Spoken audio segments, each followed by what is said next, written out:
ரமலான் மாதத்துல ஜென்ட்ஸ்லாம் பள்ளிவாசல்ல போய் நோம்பு திறக்கிறாங்க. நபி ஸல்லல்லாஹு அலைஹி வஸல்லம் காலத்துல இந்த மாதிரி இருந்திருக்கா? அவங்களும் நோம்பு திறந்திருக்காங்களா? இதை பத்தி விளக்கு. இது ஒரு நல்ல ஒரு அழகான கேள்வி கேட்கிறாங்க.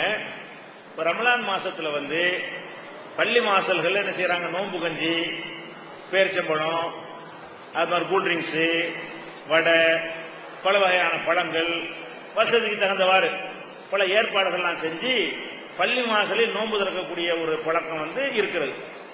நம்ம நோன்பு கஞ்சி வச்சிடறாங்க. இது இங்கதான் இருக்கான்னு பார்த்தா உலகம் பூரா இருக்குது. அரபு நாட்டுக்கு போனீங்கன்னா நோன்பு நேரத்தில் செலவே இல்லை, யாருக்கு நடக்கல. நோன்பு நேரத்தில் பள்ளிகள் நுழைஞ்சிட்டா அப்படியான ஒரு சாப்பாடுகள்லாம் கிடைக்கும். அந்த மாதிரி என்ன அவ்வளவு வசதிகள் என்ன செய்யறாங்க. இது ரசூல் ஸல்லல்லாஹு அலைஹி வஸல்லம் காலத்துல இப்படி இருந்ததா? அதாவது பள்ளிவாசல்ல நோன்பு திறக்கக்கூடிய ஏற்பாடை ரசூல் ஸல்லல்லாஹு அலைஹி வஸல்லம் செஞ்சு இருந்தார்களான்னு கேட்கிறாங்க. இல்லவே இல்லை. ரசூல் ஸல்லல்லாஹு அலைஹி வஸல்லம் காலத்துல பள்ளிவாசல்ல எல்லாரும் அங்கே நோன்பு திறக்கக்கூடிய ஒரு பேரிச்சம்பழமோ அல்லது ஒரு தண்ணி சப்பளையோ வைத்து நோன்பு திறக்க ஏற்பாடு செஞ்சார்களான்னு சொன்னா இல்லவே இல்லை. அதுக்கு எந்த விதமான ஆதாரமும் கிடையாது. அப்ப நோன்பு திறக்கிறது என்பது அவங்கவுங்களுடைய செலவுல அவங்கவுங்க வீடுகள்ல அவங்கவுங்க நினைச்சிட்டாங்க செய்து கொண்டார்கள். அதுதான் ரசூலுல்லாஹ் காலத்துல இருந்த ஒரு விஷயம். அதே நேரத்தில் ஒருத்தர் ஒரு போர் செய்பவருக்கு போர் செய்வதற்கான சாதனங்களை யார் தயாரித்து கொடுக்கிறாரோ அவருக்கு போராளிக்கு கிடைக்கிற கூலி கிடைக்கும்.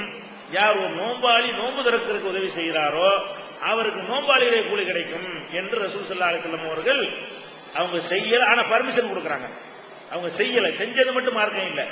அவங்க செஞ்சதும் மார்க்கம் தான், அவங்க அனுமதி கொடுத்ததும் மார்க்கம் தான். அவங்க என்ன அவங்க காலத்துல செய்யலன்னா நான் கேட்கிறேன், சோத்துக்கு ஏதாவது வழி இருக்கா? ரசூலுல்லாஹ் காலத்துல நிறைய குவிஞ்சு கிடந்தாதான் கூப்பிட்டு கஞ்சி கொள்ள முடியும். அங்க ஒருத்தருக்கும் பேரிச்சம்பழமே கிடையாது, அவங்க கொடுக்கறதுக்கு ஒண்ணுமே கிடையாது. அப்படி கஷ்டமான ஒரு வாழ்க்கை அந்த காலத்துல இருந்தது. யாரும் யாருக்கும் கொடுத்து எல்லாருக்கும் கஞ்சி காய்ச்சி ஊத்தி வகை வகையா பதார்த்தங்கள்லாம் கொடுப்பதற்கான ஒரு அமைப்பு ரசூலுல்லாஹ் காலத்துல இல்ல. அதனால அவங்க செய்யாம கூட இருந்திருக்கலாம். ஆனா நமக்கு என்ன செஞ்சிருக்கிறாங்க? நோன்பு திறப்பவருக்கு யார் நோன்பு திறக்க கொடுக்கிறாரோ அவருக்கு நோன்பாளியுடைய கூலி கிடைக்கும்னு சொன்னாங்கன்னு சொன்னா, அப்ப நோன்பு துறக்கிறதுக்காக ஒரு உதவி செய்தல் நன்மையான காரியம் அப்படின்னு வந்துவிட்டது. இது பர்மிஷன்ல வருது. ரசூலுல்லாஹ் ஹதீஸ பொறுத்த வரைக்கும் 3 விதம் இருக்கு ஹதீஸ்ல. ரசூலுல்லாஹ்வுடைய சொல் இருக்குல்ல, அதுவும் ஹதீஸ் தான்.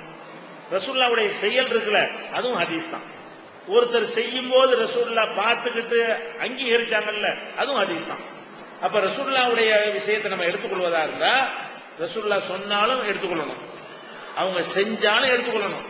வேற ஒருத்தங்க செய்யறத பார்த்து தடுக்காம இருந்தாங்கன்னு வைங்க, அதுவும் மார்க்கம் தான். ரசூலுல்லாஹ் தப்பா தான் தடுத்திருப்பாங்கல்ல, அவங்க முன்னிலையில் நடந்து அங்கீகரிச்சுட்டாங்கன்னு சொன்னா அதுவும் ஹதீஸ் தான்.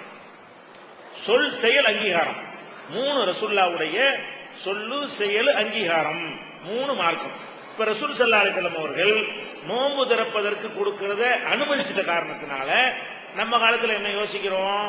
அந்த காலத்துல தொழுகை என்று சொன்னவன என்ன செய்வாங்க? எல்லாத்தையும் தியாகம் பண்ணிட்டு வருவாங்க. நம்ம ஆட்களை நோன்பை வீட்டுல திறந்துக்கன்னு சொன்னா திறந்துட்டு அப்படி படுத்துருவான். அது மெனக்கெட்டு வரமாட்டான். நோன்பு டயர்டா இருக்குன்னு என்ன செய்ய மாட்டான், வரமாட்டேங்கிறான். பள்ளிவாசல்லாம் காத்தாடுற மாதிரி ஒரு நிலைமை ஏற்படுகிறது. அப்ப வசதிகளும் பெருகி விட்டது. அப்ப யோசிச்சு பார்த்து என்ன செஞ்சாங்க? இந்த நோன்பு திறக்கிற ஏற்பாடு இங்கே பண்ணிட்டோம்னு சொன்னா மகரிப் தொழுகை மிஸ் பண்ண மாட்டான். அங்கனுக்குள்ள நோன்பு திறப்புவான், அப்படி ஜமாத்துல கலந்துருவான். அப்படி இல்லைன்னா என்ன செய்வான்? அவன் இஷ்டத்துக்கு லேட்டா கிட்ட வருவான், ஜமாத்தெல்லாம் மிஸ் பண்ணிடுவான். நம்ம தவிர்க்கிறதுக்காக வேண்டி நோன்பு திறக்கிற ஏற்பாட்டை இங்கே பண்ணிடுவோமே. இது பண்ணணுன்ற அவசியம்லாம் கிடையாது. பண்ணுவது சுண்ணத்து, கண்டிப்பா எல்லாம் செய்யணுங்கிறது கிடையாது. அனுமதிக்கப்பட்ட ஒரு காரியம். நீங்க விரும்புனா பள்ளிவாசல்கள் இந்த ஏற்பாட்டை செய்யலாம், உங்களுக்கு விருப்பம் இல்லைன்னா விட்டுருக்கலாம்.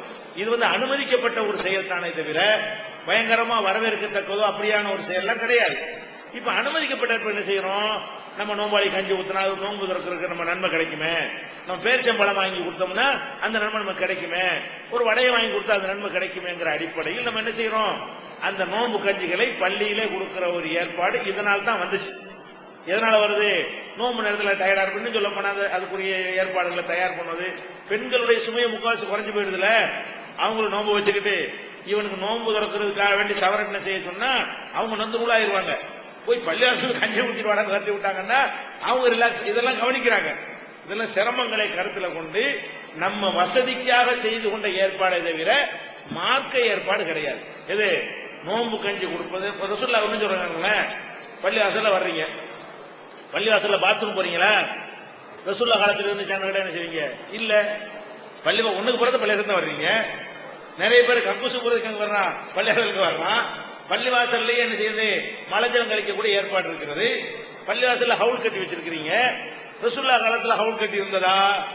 ரசூலுல்லாஹ் காலத்துல பள்ளிவாசல்ல மலஜலம் கழிக்கக்கூடிய வசதி இருந்தா? வசதி இல்லை. ஆனா நம்ம செய்யறோம். எதுக்கு செய்யறோம்? மார்க்கத்தில் சுன்னத்துனா செய்யறோம். இதுக்காக வேண்டி மெனக்கட்டாங்க வருவான். அந்த அதுக்கடையில உழு முறிஞ்சு போயிடும், மரம் ஒருக்கா போக வேண்டி வந்துடும். இப்படிங்களுக்குள்ள ஏற்பாடு இருந்தா டக்குன்னு என்ன செய்வான்? நம்ம ஒரு நம்மளா செய்து கொண்ட ஏற்பாடு, தடுக்கப்பட்டது கிடையாது, சுண்ணத்தும் கிடையாது. பள்ளிவாசல்ல கக்கூசு கட்டி வைப்பு சுண்ணத்தா? பள்ளிவாசல்ல யூரினல் கட்டி வைக்கிறது சுண்ணத்தா? அதெல்லாம் கிடையாது. இருந்தா வசதி அது வசதிக்காக வேண்டிய வீடுகள் நம்ம செய்யக்கூடிய வசதிகளை பள்ளியிலையும் செய்து கொள்வோமே. அந்த காலத்துல வீடுகள்ல கக்கூசுல வெளியே போனாங்க, அவுட்டருக்கு போனாங்க, அவுட் சைடுல இதுக்கு பேரு. இந்த காலத்துல வீட்டுல வச்சிருக்கீங்களா, கக்கூசு வச்சிருக்கீங்கல்ல, வீட்டுல வைக்கிற மாதிரி பள்ளியில வச்சிருப்போங்க. அப்ப வீடுகள்ல செய்யற வசதிகளை எல்லாம் பள்ளியில செய்யறோம் என்றால் சுண்ணத்து என்று நம்ம செய்யவில்லை.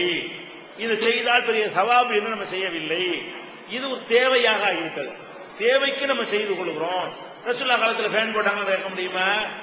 இந்த ஃபேன் போட்டு உட்காந்து பள்ளியாசல்ல ஃபேன் போட்டிருக்கீங்களா இல்லையா? ஃபேன் போட்டு ரசூலுல்லாஹ் காலத்துல விசிறி வீசுவதற்கு ஏற்பாடு செஞ்சாங்கன்னா இல்லைன்னு தான் சொல்லுவோம். இது செய்யலாம்னா செய்யலாம், தப்பு ஒண்ணும் கிடையாது, மார்க்கும் கிடையாது. இபாதத்து இல்ல. இபாதத்து இல்லாத விஷயங்களை அனுமதி இருக்குமே ஆனால் நம்ம என்ன செய்து கொள்ளலாம். கஞ்சி காய்ச்சலாம் அப்படி உள்ளதான் அனுமதி, தப்பு ஒண்ணும் கிடையாது. நம்ம சிந்தித்து பார்த்தோம்னா நன்மை தான் அதில் அதிகம் இருக்கு. நோம்பு கண்டதையும் போய் திங்காம லைட்டான் நம்ம நாட்டுக்கு தகுந்த மாதிரி அரிசி கஞ்சி நல்லா கரைஞ்சி போய் உள்ள போனோட ஜீரணிக்கிற மாதிரி தயார் பண்றோம்ல, இதெல்லாம் நோம்பாளிக்கு கொஞ்சம் நல்லா இருக்கும். அதுக்குரிய மெடிசன் எல்லாம் போட்டு சில ஜாமான் எல்லாம் போட்டு என்ன செய்யறாங்க, இஞ்சி பூண்டெல்லாம் சேர்க்கும், உடம்புக்கு ராகத்தா இருக்கு. அதுக்கு செஞ்ச ஏற்பாடு விளைவிக்கிறது. ஆனா என்ன செய்யக்கூடாது, ஒரு பள்ளி என்றால் நோம்பு கஞ்சி மஸ்ட் அவசியம், நோம்பு கஞ்சி காய்ச்சாத பள்ளி எல்லாம் பறக்கத்தில்லாத அப்படி சொல்லிடக்கூடாது. இருந்தா காய்ச்சல் நடிவிட்டுருங்க. சரியா?